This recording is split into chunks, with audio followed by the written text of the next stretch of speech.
जिस नाम ना लिया है जाएंगे रोते रोते, ये हीरा जन्म गवा रहे अज्ञान में सोते सोते। अज्ञान रूपी अंधकार जब जीव के ऊपर चढ़ जाता है तो कुछ भी नजर नहीं आता। दुनियादारी का ज्ञान भी जब इंसान को ना हो तो भी हास्य का पात्र बन जाता है। कहते हैं किसी के एक बंद कमरा था, बड़ा ही अंधकार रहता था, तो उसमें रहने वाला एक ही आदमी औरत कोई भी एक था, दो लोग थे वो, और सारे उनसे पूछते यार आप काम धंधा तो करते नहीं, थोड़ा बहुत फल फूट तोड़ लाते हो। कहते काम नहीं करते, हम तो सारी रात लगे रहते हैं। कहते क्या लगे रहते हो? कहते पूछो मत, अगर हम ना लगे तो हमारा तो समय बर्बाद हो जाए, हमें तो किसी चीज का समझ ही ना आए। कहते ऐसा क्या काम करते हो दोनों?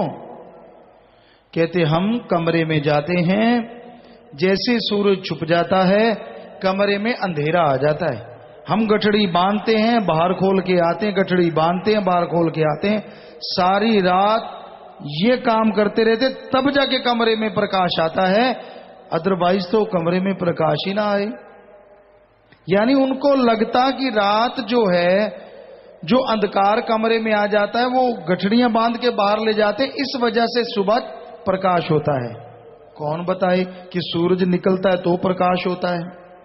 तो एक ज्ञानवान समझदार गया, कहने लगा ये भाई अब रात हो तो मुझे बुलाना, देखना मैं अंधकार चुटकी में बाहर ढो दूंगा। कहते यार देख लेंगे। ऐसे कैसे ढो देगा? हम सारी रात लग के अंधेरा ढोते हैं, तब जाके थोड़ा बहुत प्रकाश होता है। कहते नहीं नहीं शाम को मुझे बुला लेना। शाम को उसको बुला लिया, वो दिया बत्ती साथ ले आया और पत्थर पे पत्थर मारा, आग लग गई, दिया जल उठा। कहने लगा यार कमाल कर दी तूने तो एक चुटकी में कमरे से अंधेरा भगा दिया, हम तो मर गए अंधेरा ढोते ढोते। वाकई वो तो ना समझ थे। अगर आप अपने आप को समझदार समझते हैं, आप भी तो अंधेरा ही ढो रहे हैं राम नाम के बिना। बुरा ना मानिए, लेकिन हकीकत है ये, जो भी बना रहे हो इस धरती पे रहेगा और एक दिन छोड़ के चले जाओगे। आपके बाप दादा माँ बाप ने कुछ ना कुछ बनाया, उन पे आपका कब्जा है, आपने बहुत बनाया, पर आपकी औलाद कब्जा करने को तैयार बैठी है। उन्होंने तो तिकड़म लड़ानी भी शुरू कर दी होगी। अगर दो बच्चे हैं तो बाप की मैं ज्यादा सेवा करूं, वो कहता मैं करूं, क्योंकि जो ज्यादा सेवा करे सारी माया रानी उसी को मिले। उन्होंने तो अपनी सिस्टम चला रखा है आपकी जायदाद पे कब्जा करने के लिए, और आप ऐसे मान गुमान में चौड़े होते रहते, मेरे पास ये मेरे पास वो। एक नया पैसा ले जाके दिखाना मान जाएंगे कि तू एक नया पैसा साथ ले जाए, और छोड़ो बढ़िया बढ़िया कपड़े भी उतार लेंगे। नहाने का कोई और कारण होता होगा, पर हमारा जो नजरिया है, नहाने के बहाने बढ़िया बढ़िया कपड़े उतार लिए जाते हैं। हाथ में अंगूठियां हो, घड़ी हो, गले में चैनी हो। पहले बुजुर्ग तागड़ी पहनते थे, वो तोड़ लेते थे, और बाद में सस्ता सा लट्ठा। अब तो आप बड़ी करीज बना बना के पहनते हो, जरा सा धब्बा नहीं लगने देते। और फिर सादा सा कपड़ा, दो मारी सिलाई, दो कटिंग की, छेद से निकाले चढ़ा दिया, चढ़ जा भाई, कोई नहीं पूछेगा। सो कहने का हमारा मतलब कि किस बात का शान गुमान करते हो? आखिरी समय तो कपड़े भी उतार लिए जाएंगे। अरे जब तक आत्मा है शरीर की कदरों कीमत है, और आत्मा चली गई इस शरीर को तेरे अपने वाले धड़ाम से धरती पे पटक देंगे। शरीर से सलामे नहीं, आत्मा से ही सलाम है। आत्मा है तो सब कुछ है। सो आत्मा इंसान के अंदर जहरा तौर पे हमेशा रहती है। आत्मा पैर के अंगूठे से लेके सिर तक है। आदमी पूछता है आत्मा कहां रहती है, एक जगह कहां है? जी एक जगह नहीं है, सिर से लेके यहां से लेके पैर तक, यानी पूरी बॉडी में आत्मा है। आपको यकीन नहीं है, आपको गुरु मंत्र अगर मिला है तो उस राम का नाम का जाप करके देखो, एकांत में, घंटा सुबह घंटा शाम, और आप सोच के बैठो कि आत्मा का मुझे एहसास हो जाए, तो यकीनन जब आपकी आत्मा शून्य समाधि की तरफ जाएगी, आपके पैर के अंगूठे से लेके ऊपर तक यूं लगेगा जैसे चींटी ऊपर चढ़ रही हो, जैसे कीड़ी ऊपर जाती, कीड़ी चींटी ऊपर चढ़ती है, एहसास होगा। और अगर थोड़ा सचेत होके बैठोगे तो यूं लगेगा कि जैसे जैसे वो चींटी ऊपर जाती जा रही है, वैसे वैसे नीचे का शरीर लाइक ए डेड, पूरी तरह से मृत हो जाता है। और आत्मा ऊपर चढ़ती है और चढ़ती है, चढ़ती जाती है, और यहां जहां से वो आत्मा चढ़ती जाती है, नीचे का शरीर मृत प्राय हो जाता है। और जैसे आत्मा यहां पहुंचती है इस जगह पे, तो बाकी का शरीर सुन्न समाधि, यहां से आत्मा नीचे और यहां से ऊपर, यहां तो आत्मा होती है, तो जैसे आत्मा यहां पहुंचती है, सुन्न समाधि में जी पहुंच जाता है। सबसे पहले एक प्रकाश का बिंदु नजर आता है, जैसे दिए की लौ, दिया जगमगाता है ना, उसकी तीखी सी लौ होती है एक, वो लौ छोटी सी, like a little bit star, छोटे से तारे की तरह वो रोशनी आपको नजर आएगी। जो जो कंसंट्रेट बढ़ता जाएगा, वो रोशनी जबरदस्त होगी और कंसंट्रेट बढ़ जाएगा। जैसे आत्मा इधर पहुंचेगी तो वो रोशनी कन्वर्ट होके साथ में आवाज आने लगेगी, और आप खुद महसूस करेंगे कि मैं किसी और लोक में पहुंच गया हूं। खंडों, ब्रह्मांडों, नक्षत्र, ग्रह, चंद्रमा, सूरज, सब उसमें आप होंगे, और आप अपने आप को देख तो नहीं पाएंगे। अब तो आप दर्पण में देख लेते हैं, वैसे कई चीजें हैं जो आप अपनी नहीं देख सकते। क्या आप अपने बैग की ये जगह देख लेते हैं शीशे के बिना? जितना मर्जी घुमाते रहो, यूं यूं नहीं दिखेगी।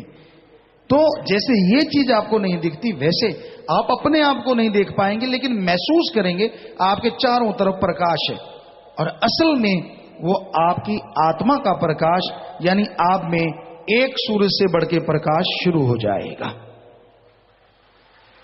और फिर आपकी आत्मा उन नक्षत्र, उन ग्रह, चंद्रमा, सूरज के पास से होती हुई आगे ऊपर उठने लगेगी। यूं लगेगा आप तारों में से, चंद्रमा में से, सूरज में से ऊपर की तरफ उठते जा रहे हैं।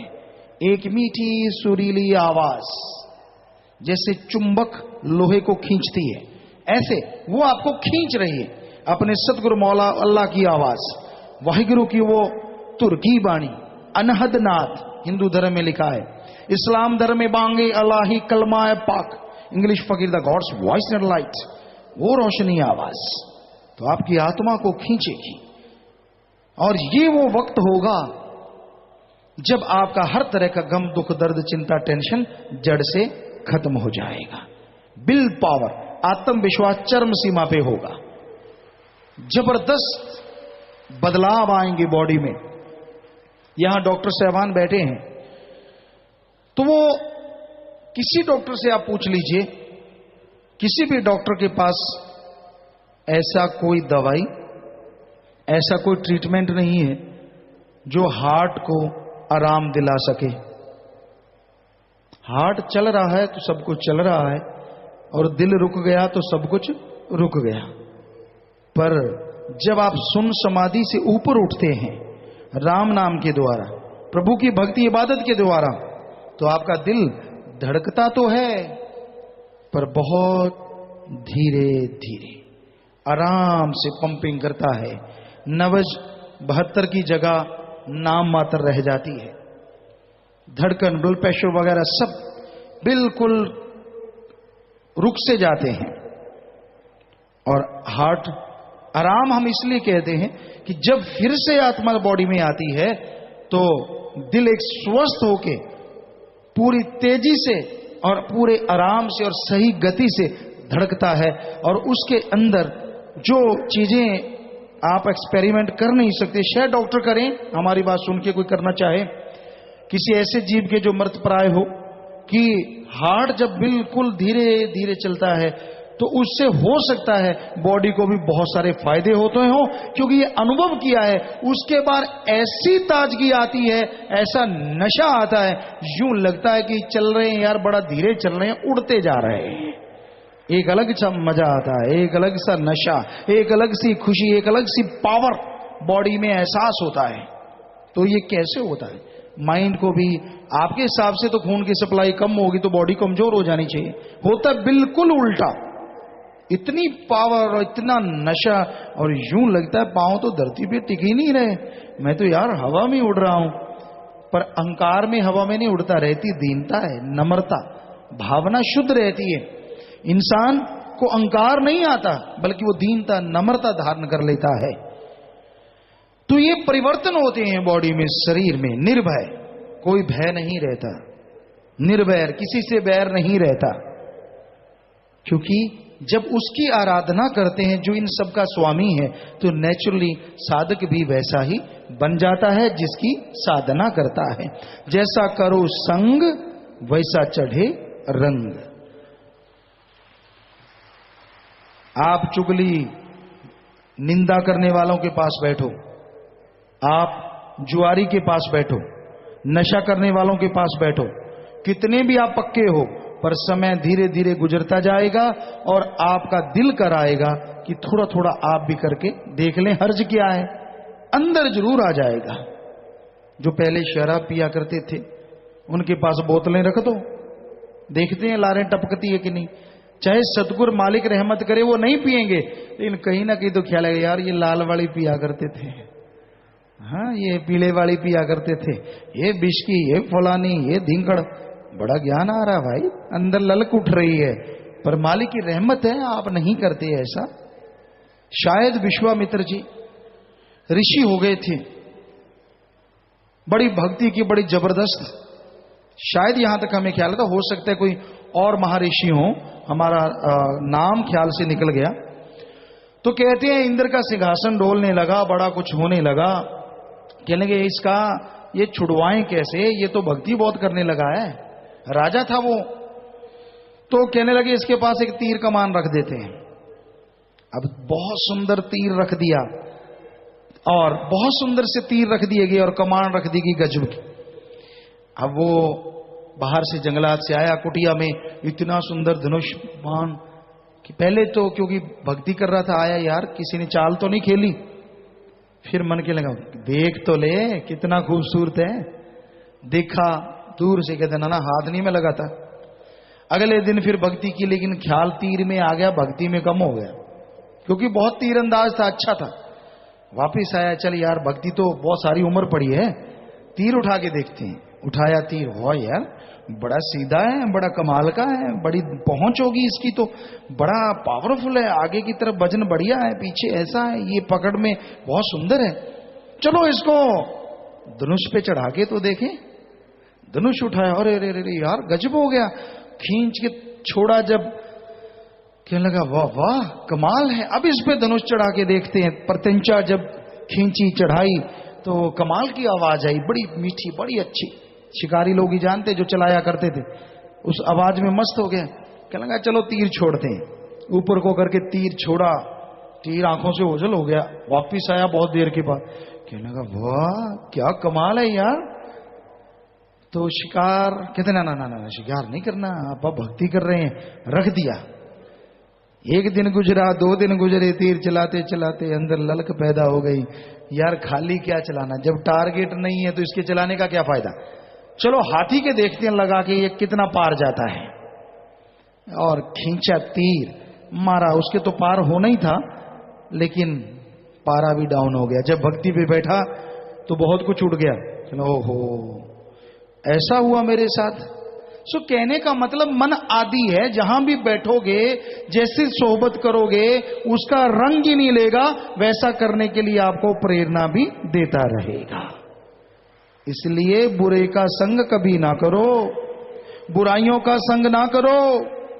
ज्यादा ज्ञानवान जो बनते हैं वो खाली होते हैं, थोथा चना बाजे घना। हम लिख के दे सकते हैं, कोई उनके अंदर नूरानी स्वरूप के दर्शन नहीं होते, कोई मालिक उनके अंदर प्रकट नहीं होता। सिर्फ एक अगर प्यार हो गया कुछ देर के लिए तो रूहानी बॉडी सिर्फ नॉर्मल शरीर के रूप में दर्शन हो सकते हैं। थोड़ी बात हो सकती है रूहानियत की, हो ही नहीं सकता कि जब तक आदमी को दृढ़ विश्वास ना हो, सुमन का पक्का ना हो, अंदर चढ़ाई कर सके, हो ही नहीं सकता। दृढ़ विश्वास हो, फिर सुमरन करे, वचनों का पक्का बने, तो अंदर चढ़ाई होती है और अंदर के नजारे मिलते हैं। तो जो नाम लेते हैं बेइंतहा खुशियां लेते हैं। और उसके बाद क्या होता है, आत्मा ऊपर रूहानी मंडलों पे जाती है, बहुत सुंदर पानी की झीलें, ऐसे लगता है जैसे गोल्ड, सोने की झीलें हों। सोना बहुत महंगा हो गया है शायद, कमाल है ना, सोने की झीलें। लालची आदमी तो वहीं डुबकी लगा ले, यार यहीं रहूंगा, मैं तो जाता ही नहीं। बड़ी सुंदर झीलें हैं और 100% सच। यहां से कोई एक शब्द भी आपको झूठ नहीं बोलेंगे, जो अनुभव किया वो बोलेंगे। बड़ी खूबसूरत झीलें, इतनी सुंदर कहने सुनने से परे। ये जो आपके हीरे, ये लाल में भी रूबी को कहा जाता होगा, यहां तक हमें लगता है, क्योंकि एक बार हमने स्वर्णकारों को कहा कि लाल क्या होता है, किसी को नहीं मिला, क्योंकि रूबी बहुत महंगी होती है और अगर बड़ी, तो वहां हीरे और लाल माणिकों के पेड़ होते हैं, पेड़। काश आदमी सोचता है मेरे घर में एक लग जाए, बेड़ा ही पार हो जाए। और वहां गजब के, ये कोहिनूर तो बेचारा कुछ भी नहीं, वहां तो कई गुना बढ़ के हीरे होते हैं, लाल जवाहरात चमक रहे होते हैं। और ऐसे ही चमकदार वहां के फल फ्रूट भी होते हैं, बहुत ही मीठे, जबरदस्त। आत्मा वहां नजारे देखती है और आगे फिर संगीत बज रहा होता है। दुनिया का कोई भी तबला वादक, कोई भी कीपैड चलाने वाला या तार का साज बजाने वाला, जो आज दुनिया का नंबर 1 है, या तानसेन जैसा, जिसने बंद दीपकों में दिया जला दिया था, अपने राग से, अपने आवाज से, उससे लाखों गुना मीठी आवाज और लाखों गुना मीठे साज अंदर बज रहे हैं। वहां परियां परे डांस करते हैं, खूबसूरत। क्या मजाल, आज के तो डांस, उसको देख लो तो भूल ही जाओ।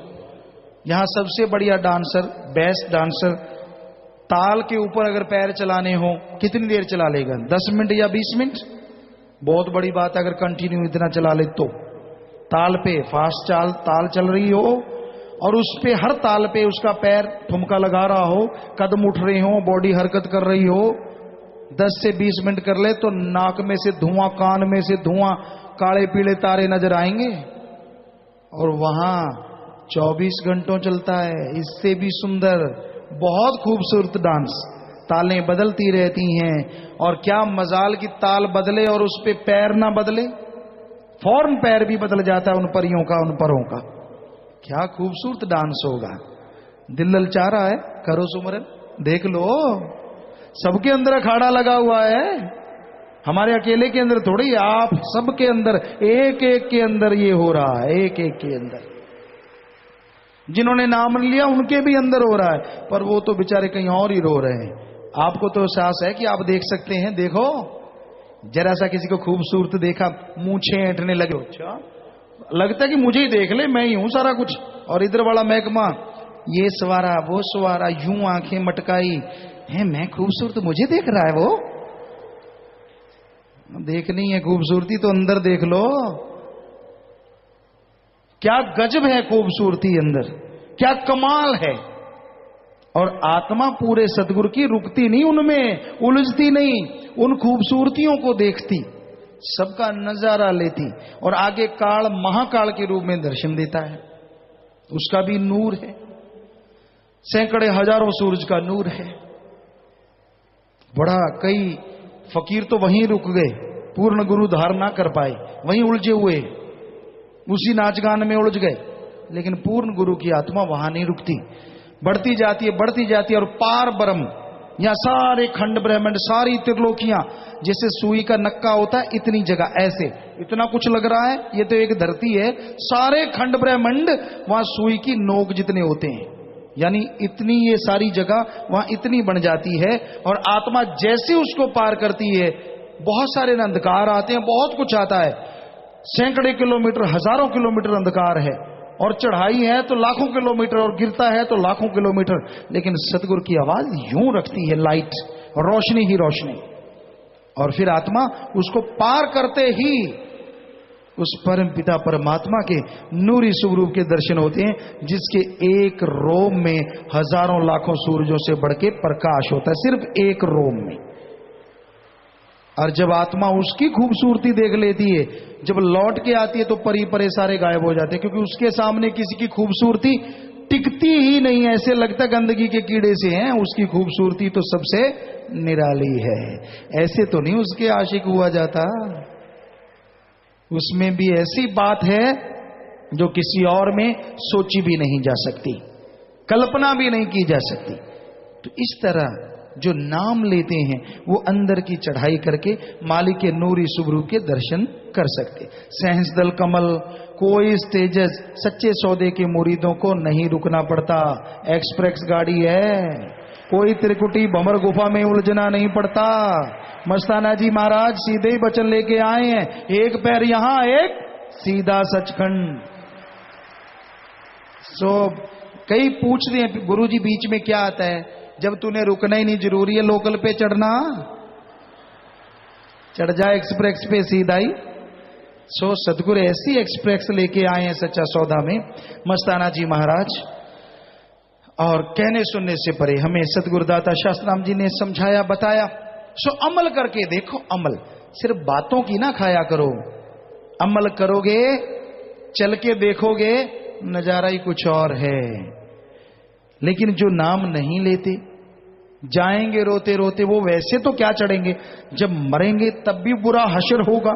और आत्मा का वो हशर होगा कि वहां कारण शरीर मिलते हैं, तलवार की धार से भी बारीक धार होती है, और उस पे आत्माएं जब चलती हैं शरीर को, तो वो कट कट के गिरती हैं नीचे, यहां उबलते हुए कड़ाहे हैं। ये सच है, झूठ नहीं। कर्मों के अनुसार उन रास्तों पे डाल दिया जाता है, वो कटती हैं, तड़पती हैं, उबलती हैं, फिर से शरीर, फिर उबलती, फिर तड़पती, फिर से शरीर, यानी मरती नहीं है, सांस भी होता रहता, और बेइंतहा दुख दर्द उनको उठाना पड़ता है। तो वो जाएंगे रोते रोते जो राम का नाम नहीं लेते, अल्लाह वाहिगुरु गॉड खुदा रब को याद नहीं करते, सिर्फ दिखावा या ढोंग करते हैं। उनका हशर ऐसा यहां भी होगा एक दिन, और आगे भी उनका हशर ऐसा होने वाला है। ये हमारे सभी धर्मों में लिखा है, हमने सारे धर्मों को पढ़ा। हिंदू धर्म के हमारे पवित्र वेद शास्त्र, गीता, रामायण, महाभारत को 5वां वेद भी बोला गया। इस्लाम धर्म की पवित्र कुरान शरीफ, कुरान मजीद, सिख धर्म की पवित्र गुरुबाणी, ईसाई धर्म की पवित्र बाइबल, शेख फरीद नामदेव, धन्ना भगत कबीर जी नामदेव, रविदास, जितने भी संत, बौद्धिस्ट, जैनिस्ट, बहुत सारे ग्रंथ मिले, पढ़ते आए और पढ़ रहे हैं। सभी में यही लिखा हुआ है कि आदमी के लिए जरूरी है कि वो राम का नाम जरूर जपे, उसे राम कहो चाहे अल्लाह वाहिगुरु गॉड खुदा रब, उसको देने की जरूरत नहीं है, ये भी लिखा है। कहीं नहीं लिखा कि भगवान को 4 रुपए चढ़ा दो या हलवा बना के खिला दो। क्या आप रोज हलवा खिलाते हो मालिक को? चावल चढ़ाते हो, पेड़े चढ़ाते हो, लड्डू चढ़ाते हो? जब अपना काम निकालना है तब तो लड्डू खा ले, और आगे पीछे तू हवा खा ले। खिलाया कभी कंटिन्यू? आप तो 4-4 टाइम ठोकते रहते हो अंदर, और उसका तो कभी ख्याल ही नहीं आता। उसको तो तब काम में लेते हो जब काम निकालना हो। आजा भगवान, हाँ तेरे पास ही खड़ा है, बुला बुला।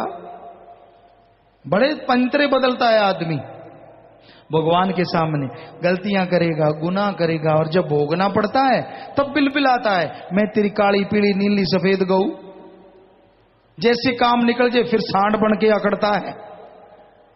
हैरानी है इस आदमी की, कैसे खेल खेलता रहता है। तो किसी धर्म में नहीं लिखा भगवान कुछ लेता है, सारे धर्मों में लिखा है वो तो पत्थरों में भी जान दे देता है, वो दाता था, दाता है और दाता ही रहेगा। वो मंगता नहीं हो सकता, वो सुप्रीम पावर है, वो शक्ति है, सबको देता है, किसी से लेता नहीं। अगर आपने कुछ देना ही है तो अपने पाप गुनाह दे दो, वो लेता है। वो सच्चे दिल से दे दो कि मेरे में ये गुनाह है, मेरे में अवगुण है, मेरे में ये बुराइयां हैं, हे राम आइंदा मैं ये नहीं करूंगा, तू ले ले और मुझे नेक बंदा बना दे, तो दोनों जहां की खुशियों का हकदार वो जरूर बना डालेगा। पर वायदे पे रहना, पक्के बन के रहना, पारे की तरह ऊपर नीचे नहीं। जब काम निकल गया फिर गुल खिलाने लगो, काम नहीं निकला फिर भक्त बन जाओ, ऐसा नहीं करना। ज्यादातर ऐसा ही करते हैं। कई सत्संगियों ने बताया कि जब लगा कि मौत आने वाली, कहते सिमरन ऑटोमेटिक चल रहा था, ऑटोमेटिक, मैं रोक रहा था, रुक नहीं रहा था, धक्के से चल रहा था।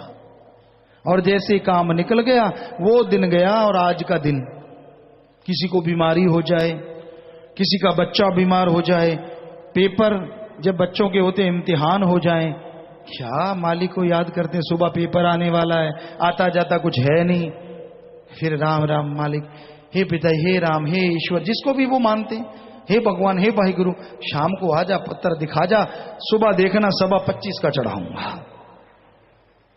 सारा टाइम खेलता रहा और अब मालिक याद आया है। बीमारी लगी हो, सुमरन ऑटोमेटिक, दाड़ दाड़ दाड़ दाड़, डॉक्टर कहता करूंगा ऑपरेशन, फाड़ूंगा पेट, सुमरन फटाफट फटाफट फटाफट फटाफट, कहता छेड़ो ना मुझे, बस मैं तो भक्त हूं।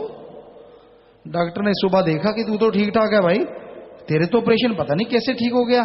कहता वाह मालिक, 1-2 दिन और सुमन किया, धीरे करता करता गधे की तरह, गधे की आवाज बड़ी होती, ढे चू बड़ी आवाज में करता, फिर चू चू चू चू चू, साफ 5-7 दिन में सुमन। अच्छा सुमन भी कोई चीज है क्या? बेटा भूल गया जब इतनी बड़ी बड़ी कैंचियां दिख रही थी। सो अजीब है आज के आदमी की मनोदशा।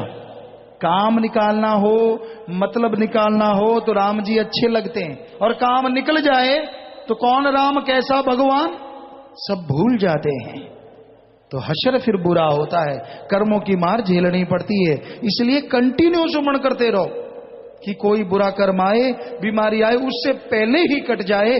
कम से कम आधा घंटा सुबह शाम राम का नाम जपा करो इस घोर कलयुग में, तो भी मालिक की बहुत दया में रहमत आप पे लगातार बरसती रहेगी। और इतना सा टाइम लगाने से क्या हो जाएगा? हमारे जो बुजुर्ग बार होते थे, बड़े होते थे, खाना खाते थे ना, चाहे आधा मिनट राम, अल्लाह, वाहिगुरु, गॉड को याद जरूर करते थे। कई बच्चे देख के हंसते हैं, अब भी कई बुजुर्ग करते होंगे। तो ये हकीकत में सच था कि चलो मालिक को याद तो किया, चाहे थोड़ी देर के लिए किया, और वो जो खाना खाया उसका भला भी बहुत होता है, उसका फायदा भी बहुत होता है। तो भाई जो नाम नहीं लेते वो रोते रोते जाते हैं। बुरा हशर होता है। जो मन के हाथों मजबूर होते हैं उनका तो संग ही ना किया करो। कई लोगों को होता है ये तो बहुत पुराना था, बड़ी देर से नाम लिया हुआ था। क्या हमने कभी सत्संग में बोला है कि कोई भक्त जितना पुराना होगा उतने मालिक का प्यारा होगा? कोई सज्जन बता दे हमने कभी बोला हो तो? बोला है कभी सासंगत जी? नहीं बोला। फिर आप अपने पास से क्यों गुलगुले बनाने लग जाते हो? ये तो इतना पुराना, इतना बड़ा सेवादार, उसकी भाषण सुन के, उसकी बातें सुन के, ये जो थोथा चना बाजे घना। राजस्थान में चने बहुत होते हैं और सदगुरु की कृपा से हमने बहुत खेती बाड़ी की, तब ऐसे उनको उड़ाया करते हवा में, तो ऐसे ऊपर उड़ते, हालांकि तोते दाने दूर चले जाते, लेकिन जब उनको उठा के बजाते ना तो उनकी आवाज बड़ी आती है, अजीब सी आती है, पर खड़कते ज्यादा हैं। तो इसलिए ये कहावत सच बनी है, थोथा चना बाजे घना। जिसमें ज्यादा होता है वो तो चुप ही रहता है। और रूहानियत में यही सच है। जो मालिक के दर्श दीदार, दिव्य दर्शन, नूरी स्वरूप के कर लेते हैं, वो शोर नहीं मचाते, वो तो कहते भाई जैसे आप हो वैसा मैं हूं, आप पे भी मालिक की रहमत है, मेरे पे भी मालिक की रहमत है, बस सुमण किया करो नेका मत दैट्स ऑल। जो ज्यादा बक बक बक बक बक जुबान चलती रहती है, उनकी जुबान ही चलती है, अंदर से वो शून्य होते हैं, जीरो होते हैं। कहीं आप सोचो बड़ा ही, ये तो बड़ा बड़ा क्या है, क्या बड़ा? किसी फकीर ने पदवी दी, गुरु सदगुरु ने उसको नवाजा हो तो माने बड़ा। अब अपने आप ही बड़ा बन गया। आप देख रहे हैं इतने सालों से इतने, ये सतगुरु है जो साथ चला रहा होता है। आदमी की कहां हिम्मत। बहुत सारों को देखा है जिनको पता नहीं किस किस तरीके से चलाते रहते मालिक से दुआ करके, और जब आदमी मन के हाथों ज्यादा ही मजबूर हो जाए, माया का यार हो जाए, तो भाई फिर बिछड़ते देर नहीं लगाता। जितनी देर वो चीजें बची होती हैं, दूसरों को कहना सेवा करो बड़े मेवे हैं, सत्संग सुनो बड़ी खुशियां आती हैं, जब खुद की बात आती है तब पता चलता है क्या होती है सेवा और क्या होती है सत्संग सुनना।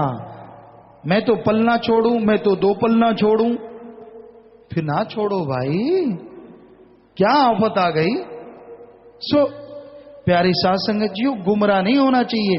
कोई भी आदमी कैसा भी है, बैठा है, खड़ा है, कुछ भी है, आदमी सिर्फ आदमी है। आदमी भगवान नहीं कि उससे गलती नहीं होगी।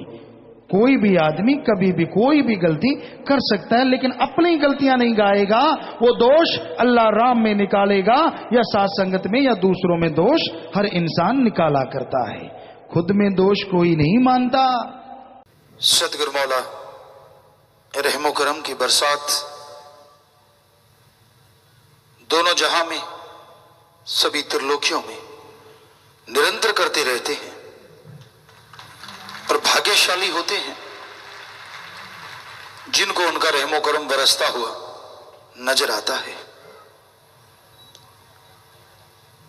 जो रहमो करम को देखते हैं, महसूस करते हैं, उन्हें ही परमानंद की प्राप्ति होती है। बातें करना, दिखावा करना सब फजूल है जब तक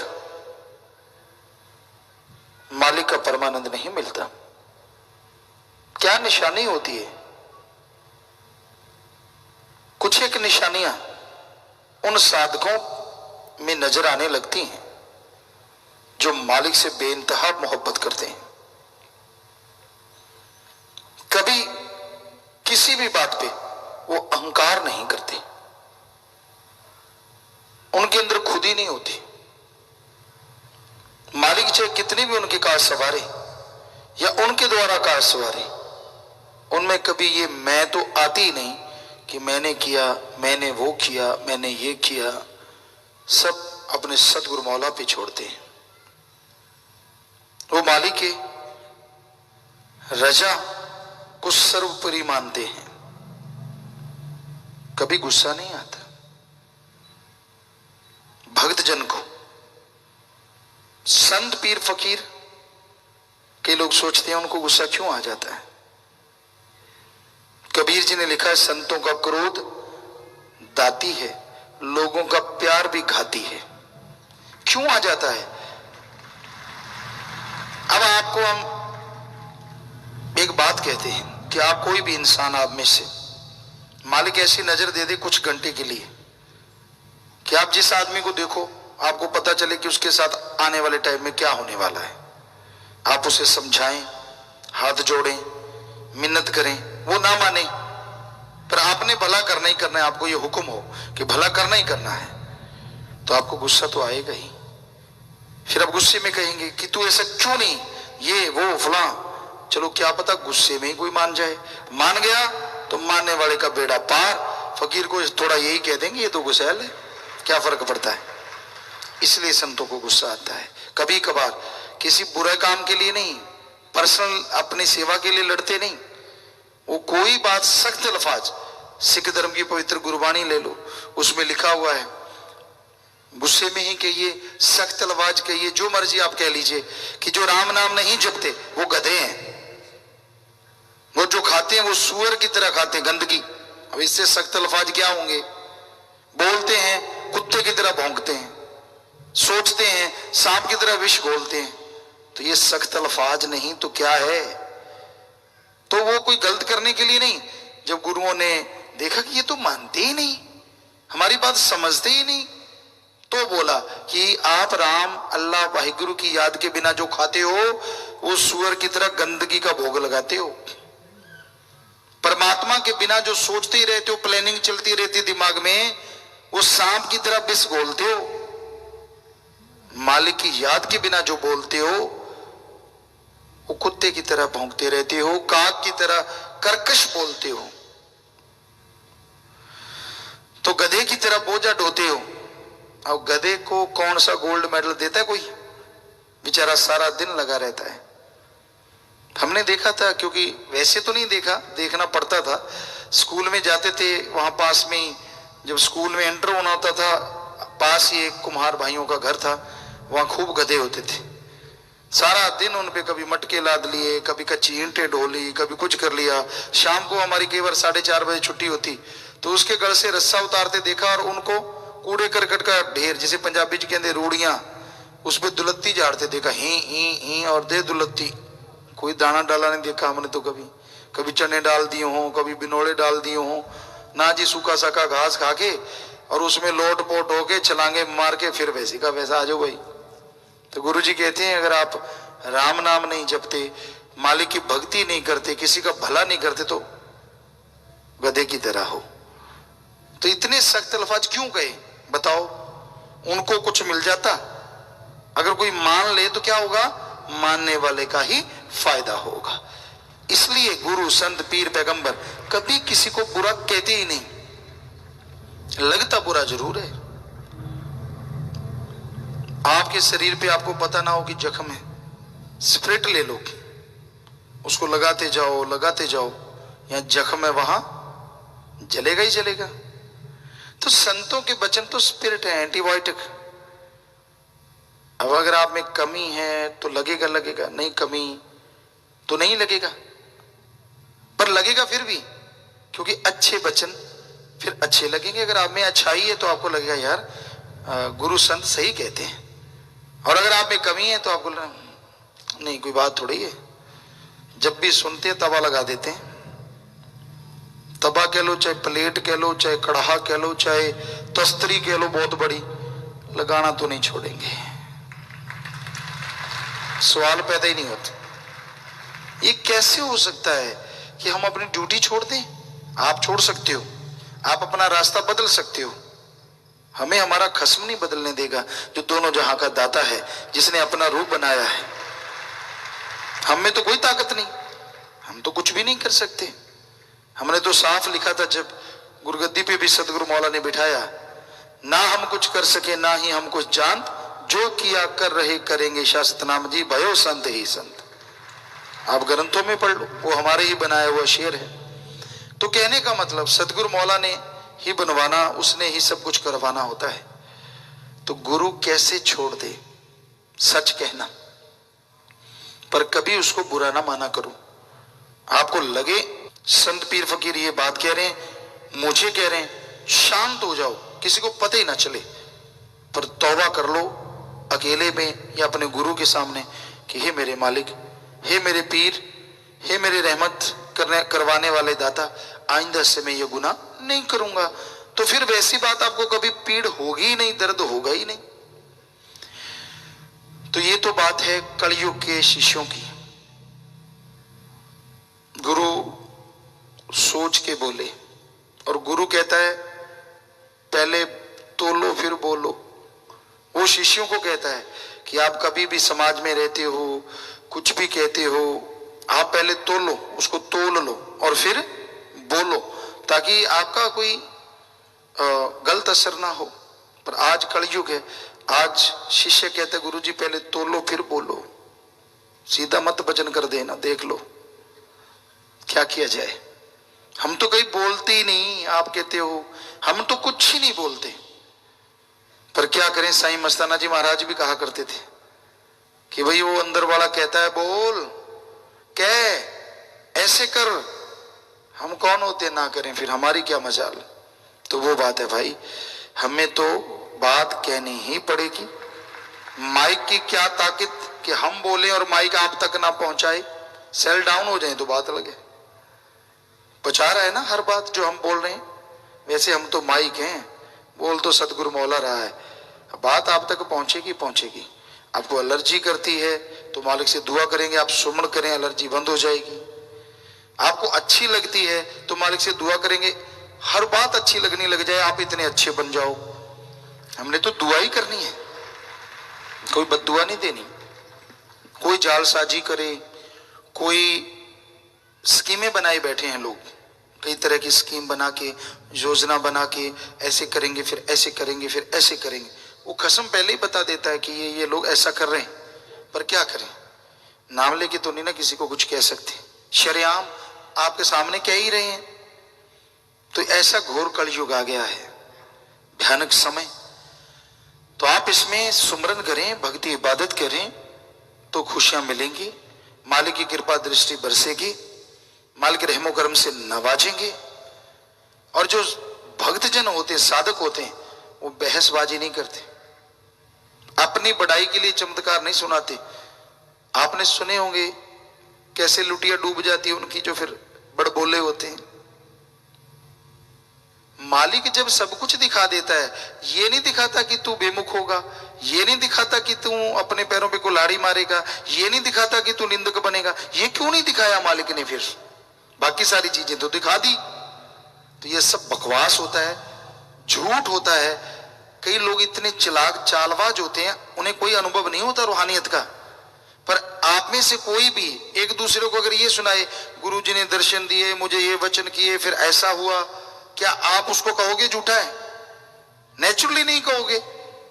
गुरु मालिक वाहिगुरु राम वाली बात पे कोई किसी को झूठा कहता ही नहीं। तो इसलिए जो चालबाज लोग होते हैं वो फायदा उठा लेते हैं, उससे उनके नंबर बढ़ जाते हैं। यार ये तो बहुत बड़ा वक्त है भाई, यार इसको इतने पहले ही पता चल जाता है। अब पूछने वाली बात है कि पहले क्यों नहीं पता चला? बाकी चीजों का तो चलता रहा, ये क्यों नहीं चला? ये किसी को क्यों नहीं बताया? ये तो किसी को नहीं बताया। तो भाई ये सब बकवास होता है। ऐसे लोग कि कभी सुनो ना, अपने पीर मुर्शिदे कामिल की सुनो।